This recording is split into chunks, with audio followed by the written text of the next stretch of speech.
Sir నమస్కారం.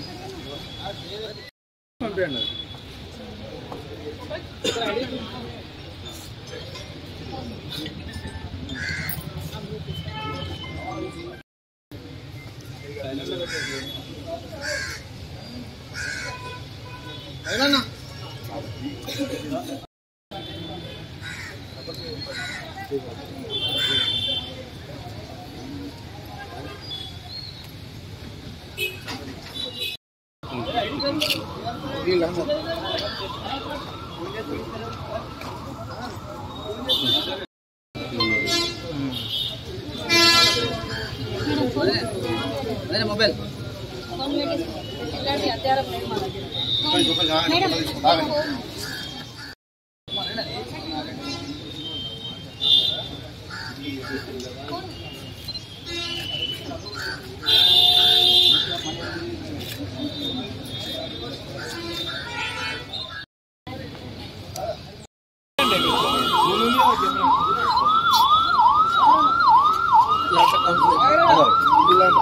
ఎవరుంటే వాళ్ళకి చెప్పు.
సార్ వెయిట్ సార్ మీరే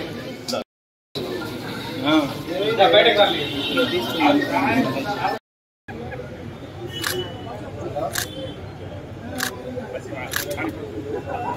అందరికీ నమస్కారము. ఇవాళ एक मिनट टायर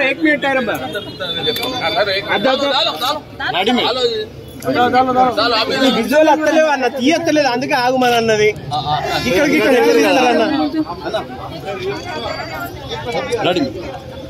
ఈరోజు మున్సిపల్ ఎలక్షన్ జరిగిన సందర్భంగా చైర్మన్ ఎన్నుకోవడం జరిగింది. ప్రతి ఒక్క కౌన్సిలర్ నా పక్షాన ఉండి నాకు ఓటు వేసి గెలిపించినందుకు ప్రతి ఒక్కరికి, బీజేపీ వాళ్ళైనా, బీఆర్ఎస్, కాంగ్రెస్, ఇండిపెండెంట్ ఎవరైనా ప్రతి ఒక్కరికి నాకు ఓటేసి గెలిపించినందుకు ప్రతి ఒక్కరికి హృదయపూర్వక నమస్కారాలు తెలియజేస్తూ, ధన్యవాదాలు తెలియజేస్తూ, అందరితో నేను ఇప్పుడు ఎలా ఉన్నానో ఈ క్షణం ప్రతిరోజు ఈ పదవి అయిపోయేంత వరకు నేను అందరితో కలిసుండి వాళ్ళకు అనుగుణంగా నేను ఉంటానని మీడియా సమక్షంగా తెలియజేస్తున్నాను. అలాగే జీవనన్నకు థ్యాంక్ యూ సో మచ్, అన్నకు ధన్యవాదాలు, నన్ను సపోర్ట్ చేసిన ప్రతి ఒక్కరికి ధన్యవాదాలు. ఎలాగైతే నన్ను గెలిపించిర్రో అలాగే నేనుండి ఈ ఎంతకాలం నా పదవి ఉన్నా అంతకాలం నేనుండి అందరికీ అనుగుణంగా ఉండి వాళ్ళు ఏం కోరుకుంటే నేను అలా పనిచేస్తానని ప్రతి ఒక్కరికి తెలియజేసుకుంటున్నాను. మీకు ఎన్ని ఓట్లు వచ్చినాయి? ఎంతమంది మీకు సపోర్ట్ చేశారు? నాకు 24 ఓట్లు వచ్చినాయి. ఏ పార్టీ నుంచి ఎంతమంది? బీఆర్ఎస్ నుంచి వచ్చినాయి, ఇండిపెండెంట్ నుంచి వచ్చినాయి, బీజేపీ నుంచి వచ్చినాయి, కాంగ్రెస్ నుంచి కూడా వచ్చినాయి. సంఖ్య 24 వచ్చినాయి. ఏ పార్టీలో ఎంతమంది, ఎవరు విడివిడిగా?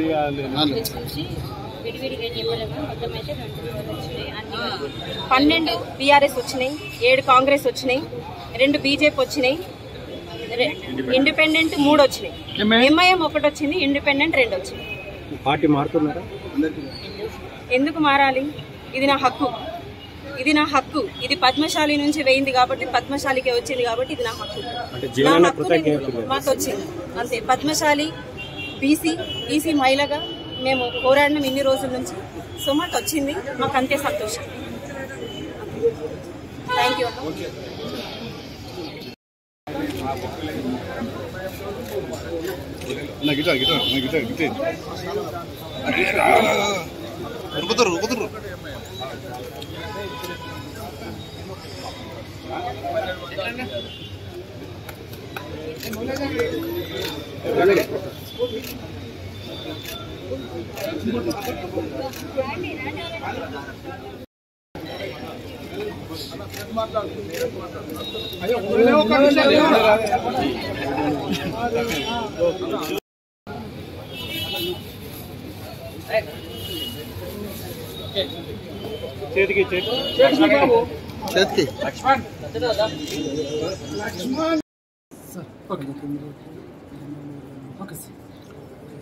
ఈరోజు జగిత్యాల మున్సిపల్ కౌన్సిల్కి సంబంధించి చైర్పర్సన్ ఎన్నిక నిర్వహించడం జరిగింది. 48 సభ్యులకు గాను 47 మంది హాజరు కావడం జరిగింది. ఒక ముసుగు నారాయణ రెడ్డి అనేవారు హాజరు కాలేరు. 47 మంది కాబట్టి కోరముకు సరిపడా టోటల్కు ఆల్మోస్ట్ వచ్చారు కాబట్టి ఎన్నిక నిర్వహించడం జరిగింది. తర్వాత బీఆర్ఎస్ తరఫున సమిన్ల వాణి గారు పోటీ చేశారు. తర్వాత బీఆర్ఎస్ క్యాండిడేట్ గెలిచినప్పటికీ కూడా అడవాల జ్యోతి అనే క్యాండిడేట్ కూడా తను కూడా పోటీ చేయడం వలన ఎన్నిక నిర్వహించడం జరిగింది.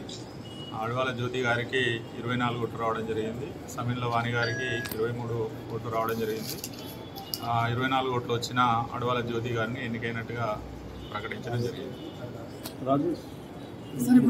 ఇద్దరు కౌన్సిలర్లు లేరు, ఒకరేమో రిజైన్ చేసిన వేకెంట్, ఒకటేమో ఆబ్సెంట్. మనకు కావాల్సిన కోరము 24 మాత్రమే. 47 కౌన్సిలర్లు వచ్చారు. 47 అంటే 47 మంది కౌన్సిలర్లు ఉన్న 47 టోటల్ వచ్చింది కదా, అంటే ఎక్సఫిషియో మెంబర్ని కలుపుకొని 47 టోటల్ 47. విప్ గురించి as per election state election commission of instructions ఏంటంటే బీఆర్ఎస్ పార్టీ ఇక్కడ ఎలక్షన్ సంబంధించి విప్ జారీ చేసిన మాట వాస్తవమే. విప్ జారీ చేసిన తర్వాత వాళ్ళు ఎవరైతే కౌన్సిలర్స్ రిసీవ్ చేసుకున్నారో తర్వాత 3 days లోపల మాకు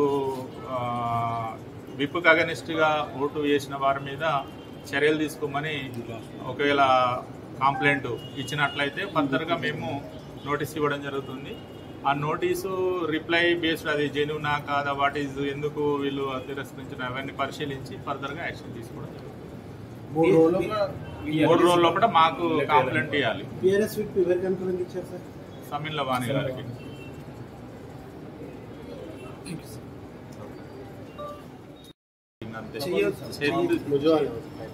మోజువాని ఒకటి కాదు, నామినేషన్ అంటే కోరం వచ్చిన తర్వాత దెన్ మనం ఏం చేస్తామంటే ఇది బీసీ మహిళకు రిజర్వ్ అయింది కాబట్టి బీసీ మహిళను మనం ఎన్నుకోవాలి. బీసీ మహిళకు సంబంధించి ఒకరు ప్రపోజ్ చేయాలి, ఇంకోరు సపోర్ట్ చేయాలి. ఆ రకంగా నామినేషన్ స్వీకరిస్తాం, పేపర్ మీద కాదు. నామినేషన్ స్వీకరించారు ఫస్ట్ మీరు? ఫస్ట్ ఇద్దరు వచ్చినాయి, జ్యోతిది అండ్ వాణి. ఇంకా ఎవరైనా ఉన్నారంటే ఎవరు రాలేదు, 2 వచ్చినాయి కాబట్టి మనం దాన్ని చేతులెత్తే పద్ధతి ద్వారా ఎవరికి అనుకూలంగా ఎన్ని ఇద్దరు తీసుకున్నారు. మామూలుగా అంటే ఓరల్ గా ఇప్పుడు నేను పోటీ చేయాలి, నన్ను మీరు ప్రపోజ్ చేస్తారు, తను సపోర్ట్ చేస్తారు. ఆ పద్ధతి జ్యోతిని ఎవరు ప్రపోజ్ చేస్తారు? అలా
నమస్తే.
अच्छा अच्छा आ रहा हूँ